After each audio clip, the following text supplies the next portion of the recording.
যে অভিযোগটো অকণমানো সঁচা বুলি নেভাবো কাৰণ যিজন মানুহৰ লগত মই 35 বছৰ তেওঁ চাকৰি কৰিছে মই 35 বছৰে তেওঁৰ লগত আজি জীৱন নিৰ্বাহ কৰি আছো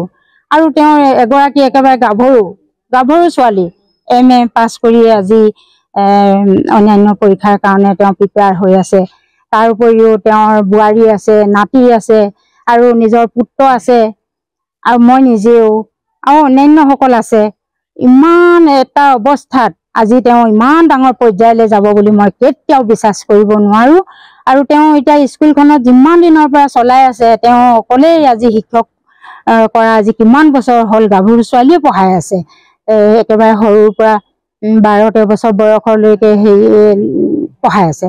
তেনেকুৱা ছোৱালী আজিলৈকে কেতিয়াও এনেকুৱা বেয়া অভিযোগ এটি দি পোৱা নাই গাঁৱৰ মানুহে দি পোৱা নাই ছাৰৰ বিষয়ে কোনেও আজি বেয়া কথা এটা কৈ পোৱা নাই এইটো মই কেতিয়াও বিশ্বাস নকৰো আৰু এইটো ইলেকশ্যনৰ বতৰ হৈছে এতিয়া এই ইলেকশ্যনৰ বতৰত মোক আগতেও এনেকুৱা কৰিছে তেওঁলোকে যেতিয়া ইলেকশ্যন আহে তেওঁলোকৰ ধুমুহা আহে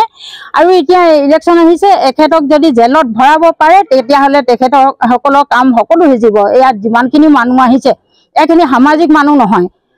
এইখিনি পাৰ্টিত যায় অকল পইচা ধান্দাত যায় ইহঁতি যিটো পাৰ্টিতে পইচা দিব সেইটো পাৰ্টিতে যোৱা মানুহ ইহঁতৰ কোনো লেভেল নাই মোৰ কিন্তু লেভেল আছে মই বিজেপি লেভেলৰ মানুহ হয় অভিযোগটো মিছা বুলি ভাবো মই যিটো এতিয়া অভিযোগ দিবলৈ আহিলে সম্পূৰ্ণ মিছা কেলে কৈছো ছাৰ জড়িত নোহোৱা বুলিয়ে ক'ব বিচাৰো কিয়নো তেওঁ যোৱা হয় আৰু নাতিনী বুলি অইন দিনাখনো পিঠিত ছোৱালী পঢ়িছ নাই তই পঢ়িছ নাই এনেকে বুলি পিনে তাক নাম ধৰি পিনে কয় ভালকে পঢ়িবি সেনেকে বুলি কয় আৰু পূজাই কেতিয়াবা মৰমত ছোৱালীজনীক বা আৰু ল'ৰাটো আছে তাহাঁতৰ ভাইক এতিয়া আছে ল'ৰাটোকো ছোৱালীজনীকো মৰমতে 2 পইচা উলিয়াইও দিয়ে চানা মিঠাই খাবি দেই বুলি আৰু দদৌ আহিলে কেতিয়াবা একদম দূৰৈৰ পৰা চিঞৰে মানে এওঁ মানে কি হয় খুব ফুচুৰি টাইপৰ মানুহ ফুচুৰি কথা কৈ থাকে যাৰ লগত হলো মতা মাইকী বুলি কথা নাই যাৰ লগত হলো ফুচুৰি কথা কৈ থাকে আৰু সেই ছোৱালীজনীক ইমান ফুচুৰি অকল তাকেই নহয় সব স্কুলতো ফুচুৰি কথা কয়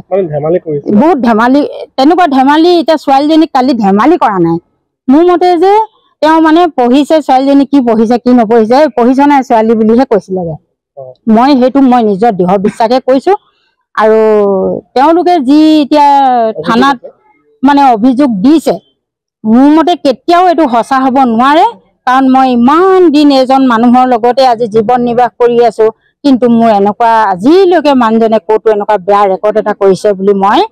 কোনোদিন গম পোৱা নাই তেওঁলোকে চাকৰি খাবৰ মনত এইবোৰ কৰি আছে বহুত হিংসা তেওঁলোকে চাকৰিটোৰ কাৰণে হিংসা তাহাঁতৰ ঘৰৰ ওচৰত মই ঘৰ বনালো তাহাঁতৰ মাটি কিনি ললো এই অতীততে আৰু এতিয়া ঘৰ দুৱাৰ হৈ গ'ল মোৰ সেই ঘৰটো লৈ পিনেও তেওঁলোকে হিংসা কৰে অন্যান্য ক্ষেত্ৰত তেওঁলোকে হিংসা কৰিছে বুলি ভাবো মই কিন্তু সেইটো নেভাবো মই সকলোকে সন্মান বুলি ভাবো আৰু সকলোকে ঘৰুৱা ভাবো কিন্তু তেওঁলোকে আজি এইখিনি কৰি পিনে মোক বহুতখিনি দুৰ্বল কৰি পেলালে মই নিজকেই অনুভৱ কৰিছো এইটো আইনে যি ব্যৱস্থা লয় আইনৰ মতে আমি যাম আমি কেতিয়াও ইয়াত আইনৰ উদ্ধত আমি কেতিয়াও নহওঁ মই একদম সম্পূৰ্ণ আইনৰ ওপৰত বিশ্বাস আছে গতিকে আজি মই জয়পুৰ থানালৈ আহিলো মই জয়পুৰ থানা OC ছাৰহঁতৰ লগতো মই তেনেকুৱাকে অধিক পতা নাই